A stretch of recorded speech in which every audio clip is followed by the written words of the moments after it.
একটা বেজে 15 তিনি দোতলার রোডে এলগিন রোড থেকে রাস্তা দেখছেন, নিঝুম নিস্তব্ধ।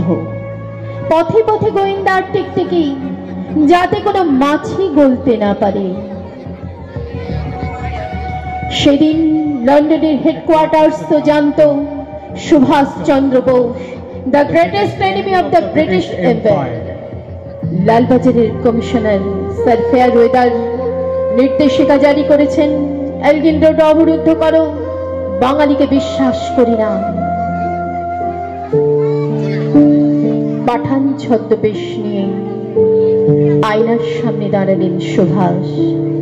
নিজের বিছানার দিকে তাকালেন, কি হবে নরম শয্যায় যদি কান্না শুনতে না পাই। গাড়িতে এসে বসলেন। গাড়ি কলকাতা পার হয়ে জিটি রোড ধরল। ব্যান্ডেল, চুচুড়া, শক্তিগড়, আসানসোল অতি দ্রুত পার হয়ে গেলেন বেঙ্গল বর্ডার। কে পার হলেন? The greatest enemy of the British Empire. এত বড় সম্মান!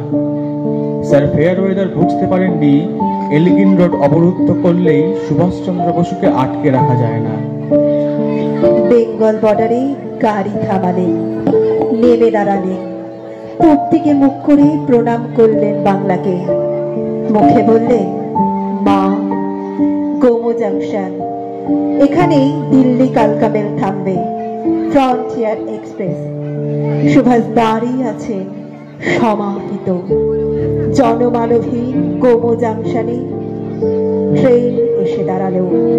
সুভাষ পেছন ফিরে তাকালেন তিনজনের দিকে, শিশির, অশোক আর মীরা।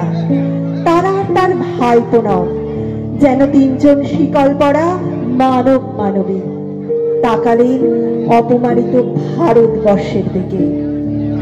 গোমো জাংশনে তখন শুধু কুয়াশা। তিনি যাবেন কাবুল, কান্দাহার হয়ে জার্মানি। তার লক্ষ্য নিজস্ব সেনাবাহিনী, তার লক্ষ্য স্বাধীন ভারত।